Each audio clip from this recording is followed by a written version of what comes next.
Hello students, welcome to study hour channel. हम पढ़ रहे हैं क्लास 12th की पॉलिटिकल साइंस का चैप्टर नंबर 3, ठीक है। Main elements of Indian federal system, ये इस चैप्टर से रिलेटेड सेकंड पार्ट है। फर्स्ट पार्ट हमने कंप्लीट किया था जिसमें हमने इंडियन फेडरल सिस्टम के मेन जो एलिमेंट्स हैं उसको डिस्कस किया था। हमने देखा था कि what is the meaning of federal system. तो जब पावर्स जो होती हैं वो सेंट्रल गवर्नमेंट और नेशनल स्टेट गवर्नमेंट के बीच में थ्रू द कॉन्स्टिट्यूशन डिवाइडेड होती हैं, तो this type of government is known as federal government, ठीक है। यानी कॉन्स्टिट्यूशन के थ्रू जब पावर्स का डिवीजन होता है नेशनल गवर्नमेंट और स्टेट गवर्नमेंट के बीच में, तो इस तरह का जो गवर्नमेंट होता है that is known as federal government, ठीक है। तो इस तरह से कल पार्ट फर्स्ट में हमने इंडियन फेडरल सिस्टम के मेन एलिमेंट्स को डिस्कस किया था कि what are the main elements of Indian federal system, कि जो पावर्स है उसका डिवीजन किया गया है between the central government and the state government through the subject list mention in schedule 7 article 246, ठीक है। यानी यूनियन लिस्ट, स्टेट लिस्ट और कॉन्करेंट लिस्ट के थ्रू किस तरह से सेंट्रल गवर्नमेंट और स्टेट गवर्नमेंट के बीच में पावर्स का डिवीजन किया गया है। इसके अलावा हमारे यहाँ एक रिटन कॉन्स्टिट्यूशन है और रिटन कॉन्स्टिट्यूशन के थ्रू ही है हमारी सेंट्रल गवर्नमेंट और स्टेट गवर्नमेंट की जो पावर है, ऑर्गेनाइजेशन है, स्ट्रक्चर को डिफाइन किया गया है। क्लियर। सुप्रीमेसी ऑफ कॉन्स्टिट्यूशन की बात की थी कि हमारा जो कॉन्स्टिट्यूशन है वो सुप्रीम लॉ है हमारे, यानी किंग ऑफ लॉ है, यानी कोई भी लॉ है वो हमारे कॉन्स्टिट्यूशन से सुप्रीम नहीं है, चाहे वो किसी भी गवर्नमेंट ने बनाया हो, ठीक है। इसके अलावा यदि नेशनल गवर्नमेंट और स्टेट गवर्नमेंट के बीच में कोई डिस्प्यूट्स हो जाता है तो उस डिस्प्यूट्स को रिजॉल्व करने के लिए हमारे यहाँ एक इंडिपेंडेंट जुडिशरी इस्टेब्लिश की गई है। तो इस तरह से रिटर्न एंड सुप्रीम कॉन्स्टिट्यूशन है, इंडिपेंडेंट जुडिशरी है एंड पावर्स का डिवीजन किया गया है। तो these are the main elements of any federal system, और ये सारे फेडरल सिस्टम जो एलिमेंट्स हैं वो हमारे इंडियन गवर्नमेंट सिस्टम में भी देखने को मिलते हैं।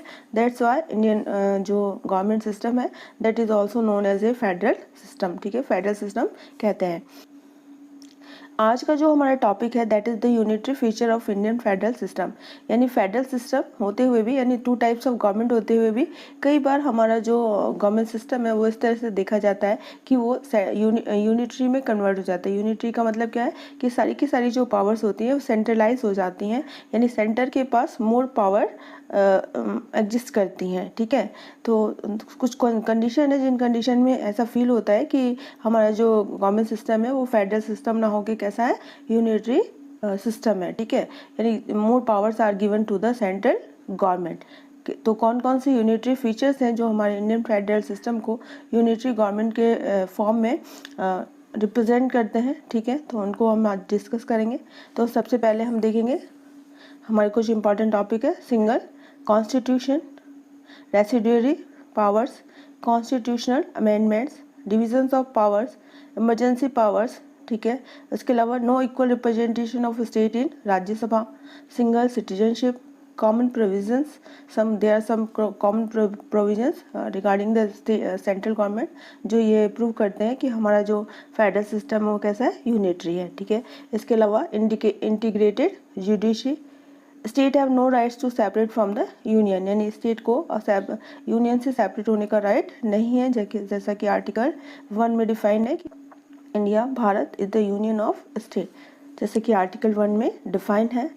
Consent of state not necessary to change the name और alter the boundaries of the state, यानी किसी भी स्टेट की यदि बाउंड्रीज को चेंज करना है या नेम को चेंज करना है तो इसके लिए किसी भी जो स्टेट है उसका कॉन्सेंट, उसकी सहमति, उसका अप्रूवल नेसेसरी नहीं है।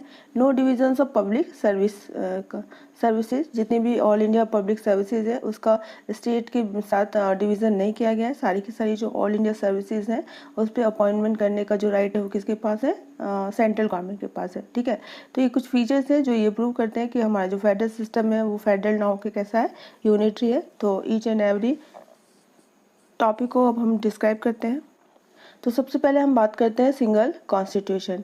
यदि हम यूएसए और ऑस्ट्रेलिया के फेडरल सिस्टम की बात करें तो वहाँ पे सेंट्रल गवर्नमेंट का अपना एक खुद का कॉन्स्टिट्यूशन है, उसके बाद ईच एंड एवरी जो स्टेट्स हैं उनका अपने एक सेपरेट कॉन्स्टिट्यूशन। लेकिन इसके कॉन्ट्रेरी यदि हम इंडियन फेडरल सिस्टम की बात करें तो इंडिया में पूरी कंट्री के लिए एक ही जो सिंगल कॉन्स्टिट्यूशन है वो बनाया गया है बाय द कॉन्स्टिट्यूशन मेकर्स, ठीक है। इसमें जम्मू कश्मीर एक्सेप्शन है, यानी जम्मू कश्मीर का सिर्फ अपना खुद का एक कॉन्स्टिट्यूशन है। इसके अलावा होल कंट्री के लिए एक ही क्या है, कॉन्स्टिट्यूशन है, ठीक है। जबकि यूएसए फेडरेशन की बात करें तो ईच स्टेट का अपना खुद का एक कॉन्स्टिट्यूशन है, और यूएसए जो नेशनल या सेंट्रल गवर्नमेंट है, ठीक है, उसके लिए अलग कॉन्स्टिट्यूशन है। इसलिए वहाँ इस तरह से वहाँ पे दो कॉन्स्टिट्यूशन होते हैं, एक स्टेट कॉन्स्टिट्यूशन, एक नेशनल कॉन्स्टिट्यूशन। जबकि इंडिया में सिंगल कॉन्स्टिट्यूशन की जो को है बनाया गया है पूरे देश के लिए, उसी के थ्रू पावर्स को डिवाइड किया गया है between the national government and state government. तो इस तरह से ये जो फीचर है सिंगल कॉन्स्टिट्यूशन का, वो हमारे इंडियन फेडरल सिस्टम को यूनिटरी फीचर्स में कन्वर्ट करता है। The next unitary features is residuary powers. तो जैसा कि हमने पहले भी पढ़ा था कि पावर्स के थ्रू सेंट्रल गवर्नमेंट और स्टेट गवर्नमेंट के बीच में जो पावर्स है वो डिवाइड की गई है थ्रू द कॉन्स्टिट्यूशन। तो यूनियन लिस्ट जिसपे कि सेंट्रल गवर्नमेंट हमारी लॉ बनाती है, स्टेट लिस्ट जिसपे स्टेट को राइट है कि वो इन लिस्ट में मेंशन सब्जेक्ट पे लॉ बनाए, एंड कॉन्करेंट लिस्ट में state government and central government दोनों इन सब्जेक्ट में इस लिस्ट में मेंशन सब्जेक्ट में लॉ बना सकती है। इसके अलावा जो भी सब्जेक्ट इन तीनों लिस्ट में मेंशन नहीं है उसके लिए एक नई लिस्ट बनाई गई है जिसको रेसिडुअरी पावर्स कहते हैं। और रेसिडुअरी पावर्स में जो लॉ बनाने का राइट है वो किसको दिया गया है, सेंट्रल गवर्नमेंट को दिया गया है, ठीक है। तो इस तरह से जो भी सब्जेक्ट हैं जो ऊपर तीनों लिस्ट में मेंशन नहीं है, लाइक यदि साइबर क्राइम की बात करें तो साइबर क्राइम रेसिडुअरी पावर्स या रेसिडुअरी लिस्ट में मेंशन किया गया है। रेसिडुअरी पावर्स है इंडिया में वो कनाडा के जो कॉन्स्टिट्यूशन है वहाँ से इंस्पायर्ड है, यानी कनाडा के कॉन्स्टिट्यूशन से अडैप्ट की गई हैं। क्लियर। तो इस तरह से हम देख सकते हैं कि डिविजन्स ऑफ पावर्स के मैटर में भी जो नेशनल गवर्नमेंट है उसको जो मोर पावरफुल बनाया गया। जैसे यूनियन लिस्ट में 97 जो भी इंपॉर्टेंट सब्जेक्ट्स हैं वो सेंटर को प्रोवाइड किए गए हैं ताकि सेंटर उस पर लॉ बनाए। इसके अलावा कॉन्करेंट लिस्ट में भी यदि स्टेट गवर्नमेंट और सेंट्रल गवर्नमेंट दोनों के बीच ने लॉ बनाए हैं और लॉ के बीच में यदि कोई डिस्प्यूट्स होता है तो जो सेंट्रल गवर्नमेंट का लॉ है वो प्रिवेल करता है over the state government law. Clear. इसके अलावा रेसिडुअरी पावर्स भी किसके पास है, सेंट्रल गवर्नमेंट के पास। तो इस तरह से हम देखते हैं कि सेंट्रल गवर्नमेंट के पास मोर पावर्स है टू मेक द लॉ, जो कि इसके यूनिटरी फीचर को रिप्रेजेंट करता है। क्लियर। नेक्स्ट हमारा फीचर है अमेंडमेंट इन द कॉन्स्टिट्यूशन।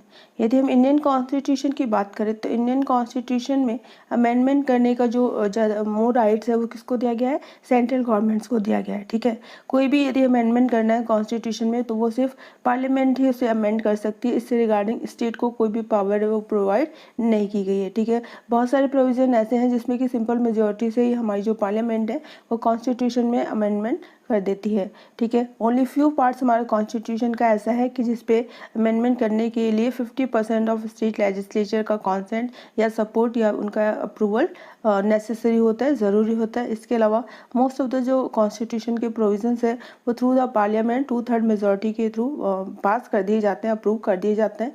तो इस तरह से कॉन्स्टिट्यूशन हमारे संविधान में अमेंडमेंट करने का जो राइट है वो किसको दिया गया है, सेंट्रल गवर्नमेंट को दिया गया है, जो कहीं ना कहीं उसके यूनिटी फीचर को रिप्रेजेंट करता है कि ज़्यादा से ज़्यादा जो पावर्स है वो किसको दी गई हैं, सेंट्रल गवर्नमेंट को। यानी हमारा जो फेडरल सिस्टम है वो कैसा है, सेंट्रलाइज है। सेंटर को ज़्यादा से ज़्यादा पावरफुल बनाने की कोशिश की गई है। और ऐसा क्यों किया गया है, हमारा जो कॉन्स्टिट्यूशन बनाया गया था तो हमारे जितने भी कॉन्स्टिट्यूशन मेकर थे उन्होंने हमारे जो कंट्री है वो बहुत ही ज़्यादा क्या थी, फुल ऑफ डाइवर्सिटीज़ थी। तो इस डाइवर्सिटीज़ को हमारी जो कंट्री है उसकी इंटीग्रिटी को मेंटेन करने के लिए जो सेंट्रल गवर्नमेंट है उसको मोर स्ट्रॉन्ग, मोर पावरफुल बनाया गया ताकि जो स्टेट गवर्नमेंट है वो इस यूनियन से सेपरेट ना हो सके और हमारे देश की जो इंटीग्रिटी है वो डाइवर्सिटीज़ होने के बावजूद भी मेंटेन रहे। क्लियर। नेक्स्ट फेडरल फीचर्स जो कि यूनिटरी फीचर्स को रिप्रेजेंट करता है that is division of power in favour of the centre. यानी कॉन्स्टिट्यूशन के थ्रू जो डिवीजन ऑफ पावर किया गया है in the 7th schedule article 248 के अकॉर्डिंग, तो ऐसा हमने देखा है कि मोर दो पावर है लॉ बनाने की on each and every subject to किसको प्रोवाइड की गई है, सेंट्रल गवर्नमेंट को। सेंट्रल गवर्नमेंट को ज़्यादा पावरफुल बनाया गया है। सेंट्रल गवर्नमेंट यूनियन लिस्ट में मेंशन सब्जेक्ट पे लॉ बनाती है। इसके अलावा कॉन्करेंट लिस्ट में मेंशन जो 47 सब्जेक्ट है उस पर लॉ बना सकती है। रेसिडुअरी पावर्स है वो भी सेंट्रल गवर्नमेंट्स को प्रोवाइड की गई है। इसके अलावा यदि हम बात करें तो कई बार स्टेट लिस्ट के जो सब्जेक्ट होते हैं उस पर भी हमारी सेंट्रल गवर्नमेंट है वो लॉ बना सकती हैं। आर्टिकल 249 हम जानते हैं कि यदि हमारी राज्यसभा किसी भी सब्जेक्ट को नेशनल इंपॉर्टेंस का डिक्लेयर कर दे तो उस सब्जेक्ट पे लॉ बनाने का राइट है वो पार्लियामेंट को अप्रूव हो जाता है। ठीक है, तो इस तरह से जो डिविजन्स ऑफ पावर्स है इन फेवर ऑफ सेंटर है, जो कि इसके यूनिटरी फीचर्स को क्या करता है, रिप्रेजेंट करता है। नेक्स्ट यूनिटरी फीचर्स है यूनिटरी फॉर्म ड्यूरिंग इमरजेंसी। तो जैसा कि हमें पता है कि हमारी कंट्री में आर्टिकल 352, 356 एंड 360, ठीक है, ये 3 आर्टिकल है जो हमारी कंट्री की नेशनल इमरजेंसी को डिफाइन करते हैं।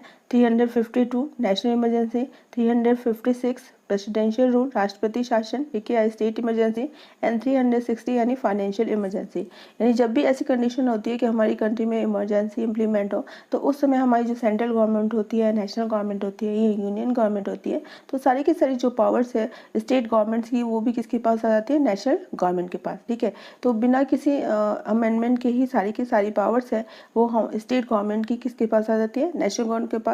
तो इस तरह से इमरजेंसी के टाइम पीरियड की बात करें तो उस समय हमारा जो पूरा का पूरा फेडरल सिस्टम है वो किस में कन्वर्ट हो जाता है, यूनिटरी फीचर में। ठीक है, यूनिटरी गवर्नमेंट में, यानी कि पूरी की पूरी जो हमारी गवर्नमेंट की कंट्रोल है वो किसके पास आ जाती है, हमारी सेंट्रल गवर्नमेंट के पास।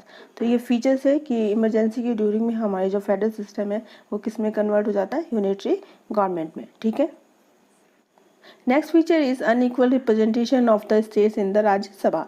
तो जैसा कि यदि हम दूसरे फेडरल सिस्टम की बात करें लाइक यूएसए या ऑस्ट्रेलिया, तो उसमें जो अपर हाउस है उसमें स्टेट को इक्वल जो रिप्रेजेंटेशन है वो प्रोवाइड किया गया है।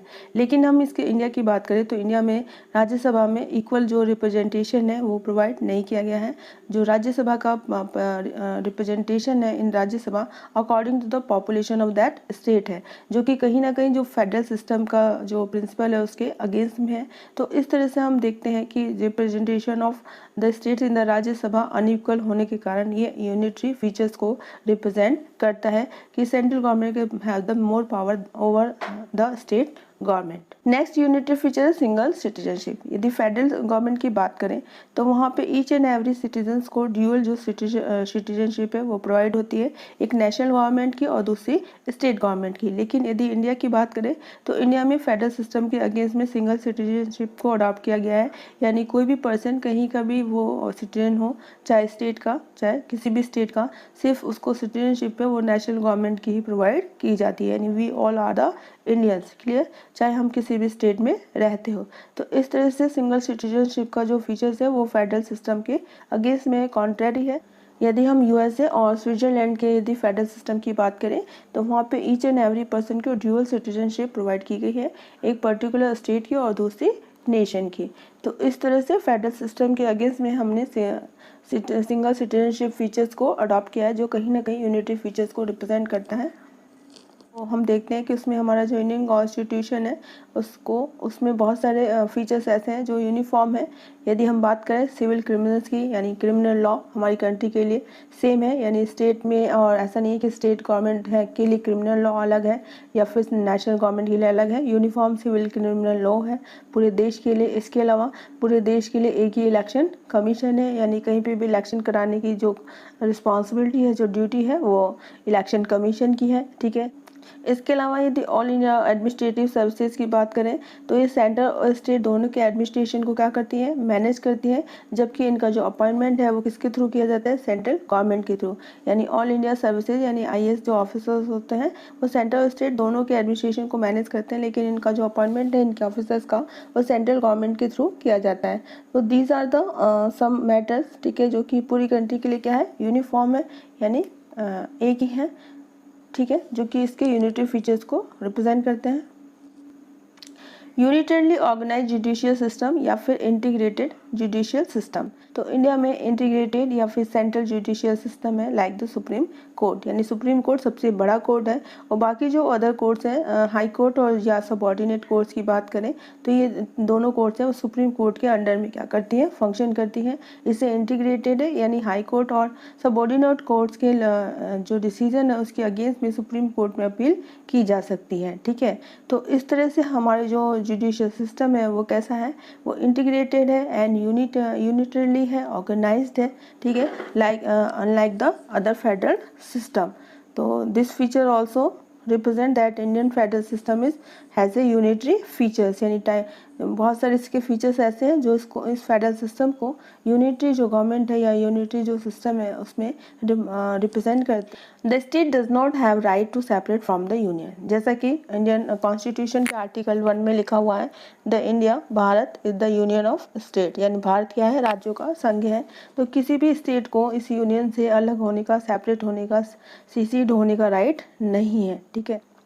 जब अमेंडमेंट 16 1963 में भी ये क्लैरिफाई किया गया था कि जो जितने भी स्टेट्स हैं उनको यूनियन ऑफ इंडिया से रिलेटेड मैटर्स पे कोई भी डिसीजन लेने का, कोई भी उस पे डिस्कशन करने का या कुछ भी जो फ्रीडम ऑफ स्पीच है वो नहीं है, यानी इस यूनियन से अलग होने के बारे में जो स्टेट्स हैं वो कोई कुछ भी राइट नहीं रखते हैं, इस यूनियन से वो अलग नहीं हो सकते हैं। तो इस यहाँ पे जो हमारा इंडियन जो यूनियन है, जो फेडरेशन है, in destructive union of destructive state कहा जाता है, यानी इस यूनियन को डिस्ट्रक्ट नहीं किया जा सकता है, ये यूनियन को एंड नहीं किया जा सकता है, ठीक है।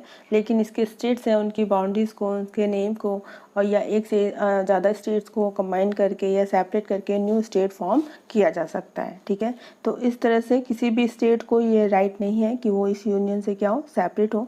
जबकि यदि हम यूएसए या ऑस्ट्रेलिया या कनाडा फेडरेशन की बात करते हैं तो वहाँ पे ईच एंड एवरी स्टेट है वो इंडिपेंडेंट है टू टेक द डिसीजन, और वो कभी भी यूनियन से क्या हो सकते हैं, सेपरेट हो सकते हैं। नेक्स्ट फीचर है the consent of the state not mandatory to change और alter the boundaries of the state, यानी यदि किसी भी स्टेट का नाम चेंज करना है या उसकी बाउंड्री को चेंज करना है तो इससे रिलेटेड जो कॉन्सेंट है, जो अप्रूवल है वो स्टेट से लेना ज़रूरी नहीं है, ठीक है। Unlike the US constitution, USA के कॉन्स्टिट्यूशन की बात करें तो वहाँ पे ये कंपलसरी होता है किसी भी स्टेट से रिगार्डिंग यदि सेंट्रल गवर्नमेंट को कोई डिसीजन लेना है तो उस स्टेट का अप्रूवल, उस स्टेट का जो कॉन्सेंट है वो क्या होता है, कंपलसरी। लेकिन यदि हम इंडिया की बात करें तो इंडिया की जो पार्लियामेंट है वो किसी भी स्टेट के जो बाउंड्रीज है या उसका नेम है उसको ऑल्टर कर सकती हैं और इसके लिए उसे इस स्टेट का कॉन्सेंट या अप्रूवल लेने की ज़रूरत नहीं होती है, ठीक है। ये आर्टिकल 7 में डिफाइंड है कि there is no need to get the consent of the legislature of the state affected by the parliament, यानी पार्लियामेंट को किसी भी स्टेट के लेजिस्लेचर से किसी भी तरह की इस तरह की कोई भी कॉन्सेंट यानी सहमति या अप्रूवल लेने की ज़रूरत नहीं है। तो इस तरह से जो इंडियन फेडरेशन है उसे indestructible union of destructible state कहा जाता है, यानी हमारे जो स्टेट्स हैं यूनियन के उसको डिस्ट्रक्ट किया जा सकता है, उनकी बाउंड्रीज, उनके नेम को ऑल्टर किया जा सकता है। जबकि हमारा जो यूनियन है, ठीक है, वो इनडिस्ट्रक्टिबल है, यानी उसका जो एंड है वो नहीं किया जा सकता। नेक्स्ट यूनिटरी फीचर्स है इंडियन फेडरल सिस्टम का कि no division of public services, यानी जितने भी हमारी ऑल इंडिया पब्लिक सर्विसेज है जिनका अपॉइंटमेंट है वो सेंट्रल गवर्नमेंट के थ्रू किया जाता है, ठीक है। और वो हमारे सेंट्रल स्टेट दोनों के एडमिनिस्ट्रेशन को क्या करते हैं, मैनेज करते हैं। तो इसके लिए स्टेट को कोई भी पावर्स नहीं दी गई हैं, उनके अपॉइंटमेंट या उनके पोस्ट से रिमूवल से रिगार्डिंग जितनी भी पावर्स है वो किसके पास है, सेंट्रल गवर्नमेंट के पास है। आर्टिकल 312 में creation of all India public services है उसका प्रोविज़न दिया गया है, लेकिन ये जो सर्विसेज होती हैं वो कॉमन यूनियन और स्टेट दोनों के लिए कॉमन होती हैं। यानी कोई भी यदि आईएएस ऑफिसर्स है यदि किसी भी स्टेट में अपॉइंटेड है तो वो दोनों के लिए, यानी union government and central state government, ठीक है, दोनों के लिए क्या करता है, काम करता है। उसका जो अपॉइंटमेंट है हालांकि सेंट्रल गवर्नमेंट के थ्रू किया जाता है, लेकिन वो रिस्पॉन्सिबल होता है toward the both government, the state government and the union government और नेशनल गवर्नमेंट, ठीक है। और उसे उसकी पोस्ट से रिमूव करने का जो राइट है वो किसके पास होता है, वो होता है सेंट्रल गवर्नमेंट के पास। क्लियर। तो स्टूडेंट्स ये था आज का हमारा टॉपिक। तो इस तरह से हमने देखा कि हमारे इंडियन जो फेडरल सिस्टम है उसको प्योरली जो फेडरलिज्म है वो नहीं कहा गया। यदि इन प्रिंसिपल की बात करें तो हमारा जो फेडरल सिस्टम है वो प्योर फेडरलिज्म नहीं है, यानी उसके बहुत सारे फीचर्स ऐसे हैं जो उसको यूनिटरी पावर्स है वो प्रोवाइड करते हैं। यानी हमारा जो सेंट्रल है उसको मोर पावरफुल बनाया गया है। यानी बहुत सारी सिचुएशन है, लाइक यदि सिंगल सिटीजनशिप की बात करें, सिंगल कॉन्स्टिट्यूशन की बात करें या इमरजेंसी पावर्स की बात करें, तो या फिर यदि डिस्ट्रीब्यूशन ऑफ सब्जेक्ट लिस्ट की बात करें, डिस्ट्रीब्यूशन ऑफ पावर्स की बात करें, तो ये कहीं ना कहीं सिंगल फाइनेंस कमीशन की बात करें, इलेक्शन कमीशन की बात करें, या इंटीग्रेटेड जो जुडिशियल सिस्टम की बात करें, ठीक है। तो ये बहुत सारे फीचर्स हैं जो हमारे इंडियन जो फेडरल सिस्टम है उसको इन प्रिंसिपल में यानी सैद्धांतिक रूप से फेडरल सिस्टम में कन्वर्ट ना करके यूनिटरी फॉर्म ऑफ गवर्नमेंट में कन्वर्ट कर देते हैं। तो इस तरह से यदि हम बात करें तो बहुत सारे हमारे जो पॉलिटिकल थिंकर्स हैं, यदि केसी वियर की बात करें तो केसी वियर ने हमारे जो फेडरल सिस्टम है उसको क्वाज़ाई फेडरलिज्म, यानी क्वाज़ाई का मतलब होता है अर्ध संघात्मक का है, यानी हमारा जो फेडरल सिस्टम है ना तो कम्प्लीटली फेडरल है और ना ही कम्प्लीटली यूनिटरी है, ठीक है। तो ये कैसा है, क्वाज़ाई फेडरलिज्म है। यदि ग्रैनविल ऑस्टिन की बात करें तो ग्रैनविल ऑस्टिन ने इसे कोऑपरेटिव जो फेडरलिज्म है उसको डिफाइन किया है। इस तरह से यदि डॉक्टर भीमराव अम्बेडकर की बात करें तो इन्होंने भी इसे एक हार्ड जो है या फिर एक प्रॉपर या इन प्रिंसिपल में फेडरलिज्म मानने से क्या किया है, उन्हें मना किया है, ठीक है। मॉरिस जोन्स है, मॉरिस जोन्स इसे कोऑपरेटिव फेडरलिज्म की जगह पे क्या कहते हैं, बार्गेनिंग फेडरलिज्म, यानी टाइम टू टाइम जब ज़रूरत पड़ती है तो ये बार्गेन कर लेता है। तो इस तरह से 3 पॉलिटिकल थिंकर्स है केसी वियर, ठीक है। केसी वियर ने क्वाज़ाई फेडरलिज्म का है। क्वाज़ाई फेडरलिज्म का मतलब होता है कि अर्ध संघात्मक, यानी ना तो ये कम्प्लीटली फेडरल है और ना ही कम्प्लीटली यूनिटरी है। ये दोनों के फीचर्स को क्या करता है, अडॉप्ट करता है और अकॉर्डिंग टू सिचुएशन जब चाहे तब ये फेडरल और जब चाहे तब ये यूनिटरी में कन्वर्ट हो जाता है, ठीक है।